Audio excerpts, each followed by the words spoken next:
To all of you my channel the e learning school by Sachin. हम पढ़ रहे थे वन एनर्जी की, उसी में हमारा जो नेक्स्ट टॉपिक है वो एलिमेंट से रिलेटेड है। तो चलिए शुरू करते हैं। तो सबसे पहले जो हमारी कुल ज्ञात एलिमेंट है उनकी जो संख्या है वो 119 है। हड्डियां एवं दांतों का जो निर्माण होता है वो कैल्शियम से होता है।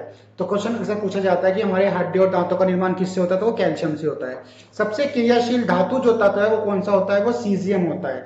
और सबसे क्रियाशील अधातु तत्व जो है वो फ्लोरीन है। तो अक्सर एग्जाम में पूछा जाता है, फ्लोरीन के ऊपर क्वेश्चन अक्सर आता है। इनको हैलोजेंस भी कहते हैं। सबसे क्रियाशील अधातु कौन सा है, वो फ्लोरीन है। धातु कौन सा है, वो सीजियम है।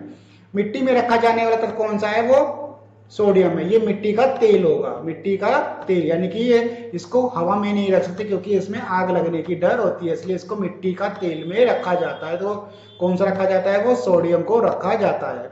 सबसे जो हल्का धातु तत्व है वो लिथियम है। एग्जाम में पूछा जाता है, इसका जो डिनोशन है वो Li होता है, लिथियम। सब द्रव धातु तत्व जो है वो पारा है और द्रव अधातु तत्व जो है वो ब्रोमीन है।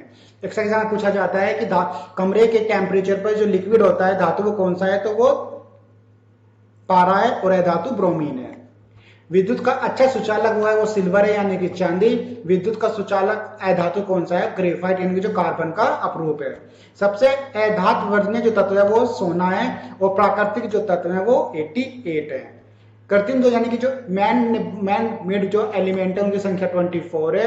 वो धातु तत्वों की संख्या जो मेटल्स होते हैं उनकी संख्या 90 है। जो और ये नॉन मेटल की जो क्वांटिटी नंबर है वो 22 है।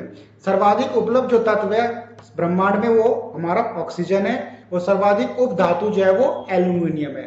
सबसे जो हल्का तत्व है वो हाइड्रोजन है। एग्जाम में पूछा जाता है। जो सबसे भारी तत्व है वो ऑस्मियम है। अब हम पढ़ेंगे कुछ प्रमुख पर्वत और उनके प्रकार के बारे में। तो सबसे पहला आता है हमारा हिमालय, जो यानी कि ये वर्ल्ड का सबसे फोल्डिंग बड़ा, यानी कि ये सबसे बड़ा फोल्डिंग माउंटेन है, यानी कि इसको वलित यानी कि फोल्डिंग माउंटेन बोलते हैं इसको इंग्लिश में। आल्प्स जो है ये आपका मध्य यूरोप के अंदर है, ये भी आपका फोल्डिंग माउंटेन का ही रूप है। यूराल जो है वो रूस के अंदर है और ये भी आपका फोल्डिंग माउंटेन है। फोल्डिंग माउंटेन क्या होता है, जब पृथ्वी की आंतरिक संरचना में हलचल होती है तो वो कुछ इस तरीके से ऊपर नीचे को वो इकट्ठा होना शुरू हो जाता है, यानी कि उसके अंदर ये मोड़ आ जाते हैं, तो इसे ही मोड़दार पर्वत कहते हैं। एंडीज जो है ये साउथ अमेरिका में, यानी जो ब्राजील जो अमेजन घाटी है वहां पर भी ये आपका मोड़दार पर्वत मिलेगा। अब उसके बाद आता है रॉकीज, ये उत्तरी अमेरिका के अंदर ही अवशिष्ट पर्वत है। विंध्याचल पर्वत ये भी आपका अवशिष्ट है और सतपुड़ा ये भी आपका अवशिष्ट पर्वत है। अरावली यानी कि ये वर्ल्ड की सबसे ओल्डेस्ट माउंटेन रेंजेस है जो भारत के अंदर है। राजस्थान से लिए दिल्ली वाला जो एरिया फैला हुआ है ये अरावली का है, ये भी आपका अवशिष्ट पर्वत है। पारसनाथ ये भी भारत के अंदर है, ये भी आपका अवशिष्ट पर्वत है। किलिमंजारो अफ्रीका ये आपका एक ज्वालामुखी पर्वत है जो कि अब एक मर्द ज्वालामुखी पर्वत है। ये ब्लैक फॉरेस्ट जर्मनी में पाया जाता है, ये भी आपका ब्लॉक या भ्रंतोष है। ब्लॉक पर्वत वो होते हैं जो यानी कि भ्रंश घाटी, यानी कि जिसको जहां पर भी इनको पानी से रास्ता मिलता है तो वहां क्या होता है, वहां दरारें पड़ जाती है और ऊंची ऊंची खाइयां बन जाती है, तो उसके हम ब्लॉक पर्वत कहते हैं। और इसे इंग्लिश में कहते हैं रिफ्ट वैली। जो भारत के अंदर तापी और जो नर्मदा नदी है वो हमारी रिफ्ट वैली के अंदर फ्लो करती है। जो ये सॉल्ट रेंज है ये आपका पाकिस्तान यानी कि ब्लॉक पर्वत है।